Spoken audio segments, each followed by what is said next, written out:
நண்பர்கள் அனைவருக்கும் வணக்கம். மீண்டும் ஒரு பதிவில் உங்களுடன் பேசுவதில் மிக்க மகிழ்ச்சி. தியானமே ஆன்மீகத்தின் முதல் படி. அது எப்படி? அதுதான் இன்றைய ஒரு விளக்கம், அனுபவ பாடம். எந்த காரணத்துக்காக தியானத்திற்காக அவ்வளவு முக்கியத்துவம் நம்முடைய முன்னோர்கள், சித்தர்கள், ரிஷிகள், சத்குருக்கள், ஆன்மீக குருக்கள் எல்லோருமே ஒரு தியானம் பழகு அப்படின்னு சொல்லுவதற்கு உண்டான காரணம் என்னவாக இருந்திருக்கும்? அப்போ அந்த தியானத்தில் இவர்கள் என்ன அப்படி புதிதாக கண்டுபிடித்தார்கள்? தியானம் அப்படிங்கிறது ஒன்றுமே இல்லை, அப்படி சும்மா அமைதியாக உட்கார்ந்து நம்முடைய மூச்சுக்காற்றை கவனித்தல், அதுதான் தியானம். அதுதான் தியானத்தின் முதல் படி. இன்னும் கொஞ்சம் இரண்டாவது லெவல், அதாவது செகண்ட் ஸ்டேஜ் அப்படின்னு போனோம் அப்படின்னா ஆக்னா சக்கரம், அதாவது புருவ மத்தியில் அந்த நம்மளுடைய எண்ணத்தை ஏதாவது ஒரு குறிப்பிட்ட பொருளில் கவனம் வைத்து அதிலே அமருவது அப்படிங்கிற ரெண்டாவது ஒரு ஸ்டேஜ் வரும். அதில் சில எண்ண ஆற்றல்கள் அலைப்பாயும், மனது அலைப்பாயும் உண்டு, தவறு கிடையாது. ஒரு மூணாவது ஸ்டேஜ் அப்படிங்கிறப்ப இந்த எண்ண அலைகள் கட்டுப்படும். எண்ணமற்ற நிலை அப்படிங்கிறதுக்கு மனிதன் போவான், மூணாவது ஸ்டேஜ்.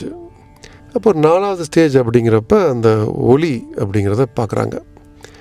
கிட்டத்தட்ட உச்சம் தலையிலிருந்து நேராக ஒரு கோடு போட்டாலும் சரி, இல்லை நம்முடைய புருவ மத்தியிலிருந்து நேராக பின்புறத்துக்கு ஒரு கோடு போட்டாலும் சரி, இரண்டும் இணையும் இடத்தில் இந்த ஒளி தெரியும். அப்படிங்கிறது தான் முன்னோர்கள், தேவர்கள், ரிஷிகள் அனைவருமே இந்த ஒளி அப்படிங்கிறது தெரியக்கூடிய இடம் அதுவாகத்தான் காண்பிக்கப்பட்டிருக்கிறது.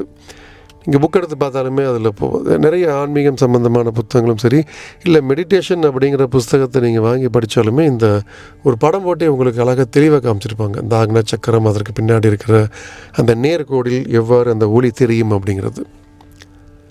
நாம் இப்பொழுது எதற்காக இந்த ஆன்மீகத்திற்கு ஒரு முதல் படி தியானம் அப்படிங்கிறதுக்கு நம்முடைய அனுபவ பாடம் நாம் என்ன கற்றுக்கொண்டோம் அப்படின்னா, அமைதியாக ஒரு இடத்தில் உட்காரும் பொழுது முதல் சில நாட்களில் அந்த எண்ண அலைகள் அப்படிங்கிறது நிறைய வரும்.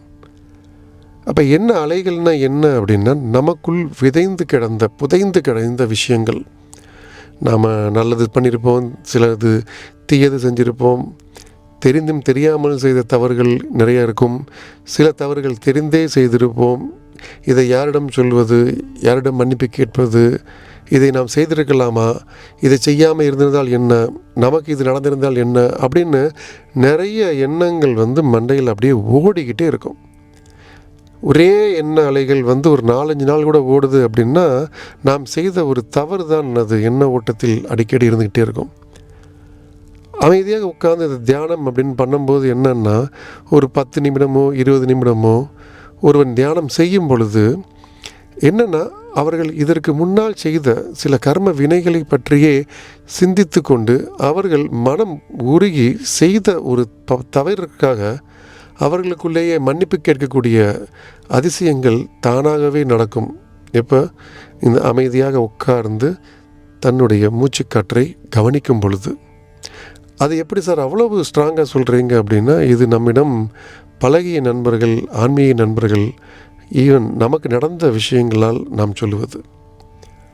அப்போ என்ன ஆகுன்னா, குறிப்பிட்ட ஒரு டயத்தில் தினமும், அது காலையில் என்றாலும் சரி, மாலையில் என்றாலும் சரி, ஒரு குறிப்பிட்ட நேரத்தில், ஒரு குறிப்பிட்ட இடத்தில், ஒரு குறிப்பிட்ட திசையை நோக்கி அமர்ந்து கொண்டு நாம் செய்யக்கூடிய இந்த தியானத்தை பழகும் பொழுது, அதாவது தியானம் செய் அப்படிங்கிறது, இந்த தியானத்தை பழகும் பொழுது மனிதனுடைய மாற்றம் அப்படிங்கிறது உருவாகும். ஏன்னா பிறக்கும் பொழுதே எல்லோரும் தீயவர்களோ கயவர்களோ அல்ல அப்படிம்பாங்கள்ல. வளரும் அந்த சூழ்நிலைக்கு ஏற்றாற்போல் மனிதன் மாறிக்கொண்டே இருந்திருப்பான். ஆனால் மனிதனுக்கு தெரியும், அவனுடைய மனசாட்சி அப்படின்னு ஒன்று இருக்கும். அந்த மனசாட்சிப்படி தான் செய்தது சரியா தவறா அப்படிங்கிறது அந்த புரிந்து கொள்ளக்கூடிய தன்மை மிக அதிகமாக இருக்கும். ஆனால் எப்படி புரிந்து கொள்வது, அதில் தான் மனிதன் அகப்பட்டு சிதைந்து கிடக்கக்கூடிய காலகட்டம் தான் அது. அப்போ தியானத்தில் பழகும் பொழுது, தியானத்தை பயிற்சி செய்யும் பொழுது அந்த கில்ட்டி ஃபீலிங்கில் என்ன ஆகும்னா, நாம் செய்த ஒரு தவறை மீண்டும் செய்யக்கூடாது அப்படிங்கிற ஒரு எண்ணம் அவனுக்கு வரும். அப்போ இந்த எண்ணம் வரும்பொழுது என்னாகும் அப்படின்னா, தெரிந்த தவறை, அதாவது தெரிந்தே செய்த தவறை மீண்டும் செய்யக்கூடாது அப்படிங்கிறது ஒரு ஒரு எண்ண ஓட்டம் நமக்கு வரும்.